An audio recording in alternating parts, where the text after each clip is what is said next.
दर्शकों नमस्कार। कृषि दर्शन कार्यक्रम में आप सभी का बहुत बहुत स्वागत है। दर्शकों, आज हम चर्चा करेंगे मिट्टी की सेहत और मानव स्वास्थ्य के संबंध में। जहाँ तक मानव स्वास्थ्य की बात है, इंसान का जो स्वास्थ्य है वो मिट्टी से जुड़ा हुआ है, क्योंकि जैसा ज़मीन में हम अन्न उपजाएंगे वैसा ही हमारे शरीर में वो जो पहुँचता है। तो किस तरह से जो है ज़मीन के जो उत्पाद है वो मानव शरीर को प्रभावित करते हैं और इसके लिए हमें किन किन बातों का ध्यान रखना चाहिए, ये तमाम बातें आज हम करने जा रहे हैं। हमारे साथ में है डॉक्टर अमित त्रिपाठी, जो कि कृषि विशेषज्ञ तो है ही, साथ ही साथ वो भारत सरकार ऑर्गेनिक फार्मिंग मिशन के प्रवक्ता भी है और उनका कृषि के क्षेत्र में काफ़ी लंबा अनुभव है। आज हम उनके अनुभव का लाभ लेने जा रहे हैं। डॉक्टर त्रिपाठी जी, आपका हमारे कार्यक्रम में बहुत बहुत स्वागत है। त्रिपाठी साहब, यदि हम बात शुरू करें तो जो वर्तमान में कोरोना काल चल रहा है, यहीं से शुरू करते हैं। पिछले 2 साल से हम देख रहे हैं कि कोरोना के दौरान मनुष्य ने यदि स्वास्थ्य पर विजय प्राप्त की है इंसान ने, तो वो जो है अच्छे खान पान यानी कि शरीर की प्रतिरोधी क्षमता उसने बढ़ाई है और उसने कोविड पर विजय प्राप्ति की है। तो आप बताएं कि जो मिट्टी की सेहत है उसका किस तरह से मनुष्य के स्वास्थ्य पर सीधा सीधा प्रभाव पड़ता है। सभी दर्शक बंधुओं को हमारा सादर नमस्कार। जो सवाल सोनी साहब ने पूछा है इतना प्रायोगिक विषय है कि आज हम ये बात करते हैं कि हर एक इंसान के अंदर एक प्राकृतिक प्रतिरोधक क्षमता होती है, लेकिन वो प्राकृतिक प्रतिरोधक क्षमता को नरिशमेंट कहाँ से मिलता है, पोषण कहाँ से मिलता है, सवाल इस विषय का है और ये एक चिंता का विषय है। उनका जो पोषण है, वैज्ञानिक तथ्य ये कहते हैं कि 95% यानी 95% पोषण धरती माता से आता है और धरती माता का सेहत, इसीलिए आज का जो विषय भी सोनी साहब ने रखा है कि हमारा मानव का स्वास्थ्य और हमारे मिट्टी का स्वास्थ्य क्या तारतम्य है। धरती माता की सेहत आज पूरी तरह से तितर बितर हो चुकी है।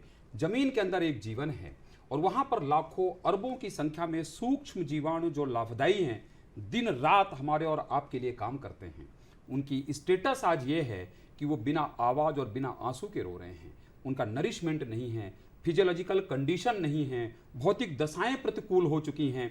इन सब चीज़ों को व्यवस्थित अगर हम करते हैं और वो व्यवस्थित करके न केवल नाइट्रोजन, फास्फोरस, पोटास, न केवल सेकेंडरी न्यूट्रिएंट जो कैल्शियम, मैग्नीशियम, सल्फर है, लेकिन भगवान कृष्ण के उस उद्बोधन के साथ अगर मैं कनेक्ट करके यहाँ बात बताऊं कि हमारी इस धरती माता के एक एक कण का महत्व मनुष्य के स्वास्थ्य के लिए कितना अच्छा है, आपको ताजुब होगा।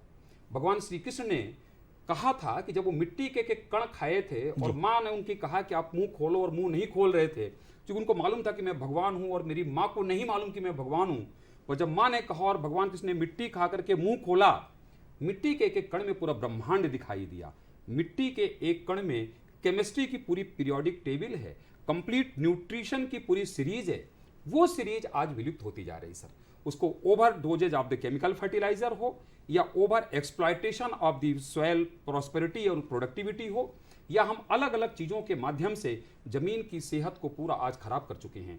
जब जमीन की सेहत खराब है, जहां से 95% न्यूट्रिशन मनुष्य को मिल रहा जो मनुष्य की प्रतिरोधक क्षमता को बढ़ाता है, ये तारतम्य अगर टूटा, आज के विषय पे उस बात पे हम प्रकाश डालने के लिए यहाँ आए हैं कि हमारे सभी दर्शक बंधुओं को हम ये बात बता सकें और उनको इस बात से आगाह करा सकें कि अब हमको सोच करके इस पे विषय पे विचार करना है और कार्य करना है। ये बिल्कुल, जैसा कि डॉक्टर त्रिपाठी साहब ने बताया कि 95% जो है न्यूट्रिएंट्स यानी कि जो पोषक तत्व है वो हम ज़मीन से लेते हैं और मनुष्य जहाँ भोजन ज़मीन से ग्रहण करता है, पेड़ पौधों से ग्रहण करता है और तमाम चीज़ों से ग्रहण करता है, तो वो कहीं ना कहीं एक पारिस्थितिक जो तंत्र है उससे जुड़ा है।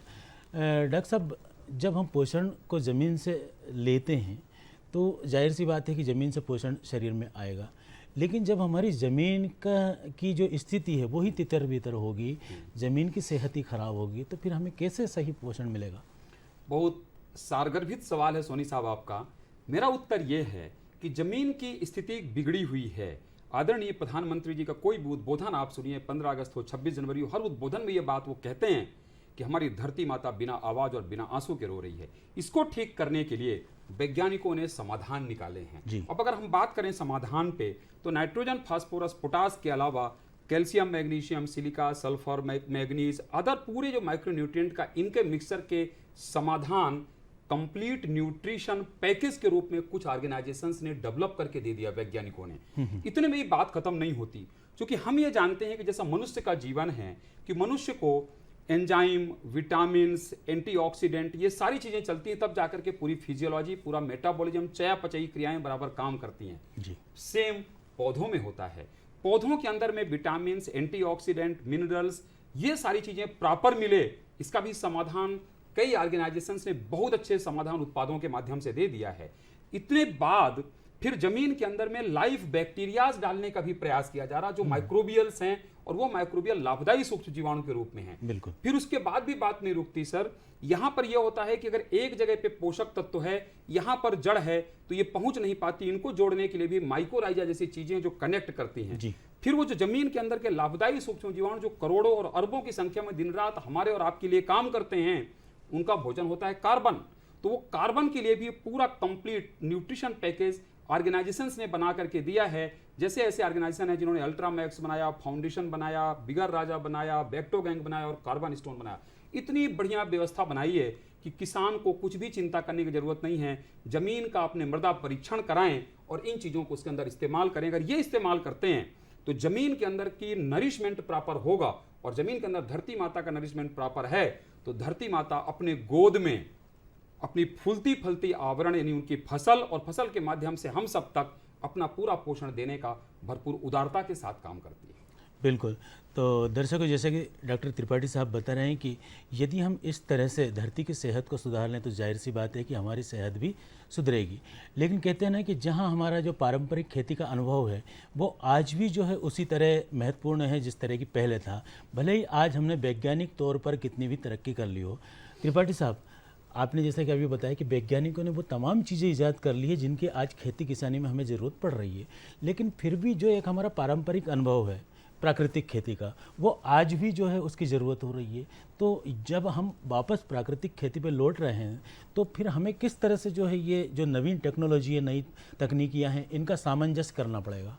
बहुत इंटेलिजेंट सवाल है सोनी साहब का, और आपके इस सवाल के माध्यम से भी दर्शक बंधुओं के मन के इस विषय को मैं क्लियर करना चाहता हूं, क्योंकि सबके मन में ये सवाल आता है कि अगर हम आज प्राकृतिक खेती की बात करते हैं, नैसर्गिक खेती की बात करते हैं, तो हम ये जानते हैं कि एक तरफ इतना केमिकल को ओवरडोजिंग हो चुका है, इतना लोडिंग हो चुका है केमिकल का धरती के ऊपर, पौधों के ऊपर, फल के ऊपर, और वापस हम बैक टू नेचर जाना चाह रहे हैं, तो क्या चैलेंजेज होंगे और कैसे दूर करेंगे? मैं आपको इसके बारे में बड़ी सहज बात बताता हूं सर, कि आदरणीय प्रधानमंत्री जी का उद्बोधन, मुख्यमंत्री जी का उद्बोधन, भारत सरकार और प्रदेश सरकार, कई वैज्ञानिकों ने ऐसे ऐसी चीजें निकाली जिन्होंने कहा IPM, integrated pest management, INM, integrated nutrient management, समन्वित पोषण प्रबंधन, ये चीजों को लेकर के अगर हम चलते हैं तो हमें यह ध्यान देना है कि एक साथ हम केमिकल लोड को जीरो नहीं कर सकते, लेकिन हम धीरे धीरे करके केमिकल के परसेंटेज को कम करते जाएंगे और जैविक उत्पादों का उपयोग ज्यादा बढ़ाते जाएंगे। एक समय ऐसा आएगा कि जैविक ने पूरी टेक ओवर कर लेगा और हमारे उत्पादन में जीरो असर आएगा। इस बात को लेकर के ही ये चिंता का विषय था, इसलिए भारत सरकार ने कुछ समय पहले एक नियम निकाला कि भाई हर केमिकल फर्टिलाइजर बेचने वाले व्यापारी को जैविक उर्वरक यानी बायो फर्टिलाइजर बेचना कंपलसरी कर दिया जी। और उसके बदौलत आज लोगों की जमीन की सेहत बदल रही। सर, मैं रोकना चाहूँगा आपको, जो नीम कोटेड यूरिया है वो भी शायद इसी का परिणाम है। करेक्ट। नीम कोटेड यूरिया के दो कारण हैं सर जी। पहला कारण तो यह है कि नीम कोटेड यूरिया देने से नीम स्लो रिलीज होता है, नहीं तो नीम और यूरिया बहुत फास्ट रिलीज होता है, बहुत तेजी से गति करता है नाइट्रोजन, तो उसका रिलीज थोड़ा स्लो हो जाता है। तो जितना स्लो रिलीज होगा उतना देर तक रूट जोन पे रहेगा और पौधे की जड़ें उसको कैप्चर कर पाएंगी। सेकंड, नीम खुद भी एक इस तरीके का है कि वो जो जमीन के अंदर पाए जाने वाले कीटाणु हैं उन कीटाणुओं के लिए एक विष मुक्त करने का प्रयास करता है। तो नीम के दोनों फायदे, बहुत बढ़िया बात आपने कही जी। तो जैसा कि दर्शकों आप सुन रहे हैं, देख रहे हैं, डॉक्टर त्रिपाठी साहब अपना अनुभव बता रहे हैं। और चूंकि देखिए खेती किसानी में हर किसान का अपना अनुभव होता है, वो अपनी तरह से खेती किसानी करता है, लेकिन हम जहाँ वैज्ञानिक खेती की बात कर रहे हैं तो कुछ तकनीकियाँ हमें अपनानी पड़ती है। डॉक्टर साहब, आजकल किसान भाइयों के लिए जैसे कि पर्यावरण सुधार की हम बात करें तो जहाँ पहले पराली जो है आज भी जो है जलाई जा रही है, दिल्ली और कई महानगरों में जो है पराली जो है एक तरह से जो है मानव जीवन के लिए खतरा बन रही है, क्योंकि उसमें आग लगाई जाती है, उससे धुआं निकलता है, तो स्वास्थ्य पे विपरीत प्रभाव पड़ता है। और जो आप जैसे कृषि वैज्ञानिक है, कृषि सलाहकार है, वो यही बताते हैं कि जब खेत में आग लगाई जाती है तो जितने भी पोषक तत्व हैं, जो हमारे मित्र कीट होते हैं, वो जलकर नष्ट हो जाते हैं। तो ऐसे किसान भाइयों को आप क्या सलाह देंगे जो आज भी पराली या खेत के अवशेष जो है उनमें आग लगा रहे हैं? बहुत प्रायोगिक सवाल वापस। मेरा एक ही कहना है कि जो जमीन पे फसल कट करने के बाद का पराली वाला हिस्सा बचता है, उसके अंदर में सेलुलोज की मात्रा बहुत ज़्यादा होती है। और वो सेलुलोज इतना इंपॉर्टेंट है कि अगर उसको आप वापस डिकम्पोज कर दें उसी मिट्टी में, तो ऑर्गेनिक कंटेंट की मात्रा बढ़ती है, और वो ऑर्गेनिक कंटेंट जमीन के अंदर पाए जाने वाले लाभदायी सूक्ष्म जीवाणुओं को भोजन होता है। ये कैसे किया जाए, ये सवाल उठता है। इसके लिए कई कंपनीज ने बहुत अच्छे डिकम्पोजिंग बैक्टीरिया तैयार कर दिए हैं। अच्छा। गवर्नमेंट ऑफ इंडिया ने भी, ICAR ने भी तैयार कर दिया है, और कई कंपनी ने तैयार कर दिए। उनको हम कहते हैं डिकम्पोस्टिंग बैक्टीरिया। वो बैक्टीरिया ऐसे होते हैं कि अगर आपने पानी में घोल बना करके स्प्रे कर दिया, और स्प्रे करके एक बार प्लाऊ चला दिया, तो एक 15 से 25 दिन के अंदर में वो जो जमीन के ऊपर उठे हुए ठूंठ हैं, वो जमीन पे दब जाते हैं और वो सड़ जाते हैं।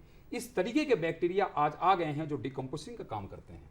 और वो अगर किसान भाइयों ने करना चालू कर दिया, तो मुझे पक्का यकीन है कि न केवल वो जलने के कारण होने वाले नुकसान से बचा पाएंगे, अपितु वो जो ठूंठ है जिसको पराली कहते हैं, उसके अंदर का सेलुलोज जमीन के अंदर एक पोषक तत्व के रूप में आ करके और ऑर्गेनिक कंटेंट ऐड करेगा। बिल्कुल। तो यहाँ पर जो है एक तीर से दो शिकार जो है हो रहा है। सीधा सीधा आपका जो है जो समस्या है उसका निदान भी हो रहा है, और खेत में जो न्यूट्रिएंट्स की बात है, जो पराली जो है उसको जो है खाद के रूप में उपयोग भी किया जाता है। डॉक्टर साहब, पराली जलाने की हमने अभी बात की थी, और जो मिट्टी की सेहत बिगड़ रही है उस पर भी काफ़ी कुछ बातें हुई। अब जो है हम सुधार पर आते हैं। यदि ये स्थिति बिगड़ती है तो इसको सुधारने के लिए हमें क्या क्या प्रयोग करने होंगे? कौन कौन से ऐसे काम हैं जो हम कर सकते हैं? बहुत बढ़िया सवाल सर। एक तो बढ़िया इंपॉर्टेंट चीज़ ये है कि ज़मीन का मृदा परीक्षण करवाएं लोग, मैं हमेशा रिकमेंड करता हूँ जी। सेकंड पार्ट ये है कि मृदा परीक्षण के बाद संतुलित जो उर्वरक की अनुशंसा है उस अनुशंसा का पालन करें। तीसरा इंपॉर्टेंट पार्ट कि जमीन के अंदर सोयल माइक्रोब्स पाए जाने वाले लाभदायी सूक्ष्म जीवाणुओं को जीवित रखें। ये रखने के लिए बैक्टोगैंग जैसी चीज़ों का इस्तेमाल करें। चौथी बात, अगर ये सब चीज़ें हैं तो आप ये मान के चलिए कि वो सूक्ष्म जीवाणु जो जमीन के अंदर के एक संपूर्ण वातावरण को स्वस्थ बनाते हैं, उनका भी तो भोजन चाहिए, और वो भोजन होता है कार्बन स्टोन। ये चीज़ों को लेकर के अगर जमीन के अंदर हम ठीक करेंगे तो मुझे पूरा यकीन है कि हर एक पौधे की एक रूट प्रोफाइल होती है, एक रूट जोन होता है, वो रूट जोन तक पूरी चीज़ें कवर होंगी। लेकिन फसल चक्र परिवर्तन लेना ना भूलें, क्योंकि एक फसल सीरियल धान्य फसल है, उसकी जड़ों का क्षेत्र अगर इतना है तो दलहन फसलों को हो सकता है उसके नीचे तक जाता है, और दूसरी क्रॉप को नीचे तक जाता है। अलग अलग रूट जोन पे अलग अलग न्यूट्रिएंट का लेवल होता है। और किसान भाई गलती क्या करते हैं कि एक ही फसल को बार बार लेने से एक जोन का, रूट जोन का न्यूट्रिशन तो पूरा निकल के चला जाता है, बाकी जगह न्यूट्रिशन बच जाता है। यहाँ से एक असंतुलन पैदा होता है। वह असंतुलन पैदा नहीं होना चाहिए, इसलिए फसल चक्र परिवर्तन लेना आवश्यक है, और कंप्लीट न्यूट्रिशन पैकेज को पूरी तरह से फॉलो करें। ना केवल जमीन पे, जमीन के ऊपर की भी बात मैं बताना चाहता हूं सर इसी पे। बिल्कुल, बिल्कुल। कि पौधे की अलग अलग अवस्था, पौधा सीड की स्टेज में है, बीज की अवस्था में। आप सब जानते हैं कि भगवान ने, प्रकृति ने हर एक बीज के अंदर उसकी एक अधिकतम आनुवांशिक क्षमता छिपा करके दी है। वो पूरी आनुवांशिक क्षमता तब एक्सप्लोर होती, तब एक्सपोज होती है जब उसको 100% प्रॉपर नरिशमेंट मिलता है, और वो proper nourishment complete nutrition package से ही मिलता है।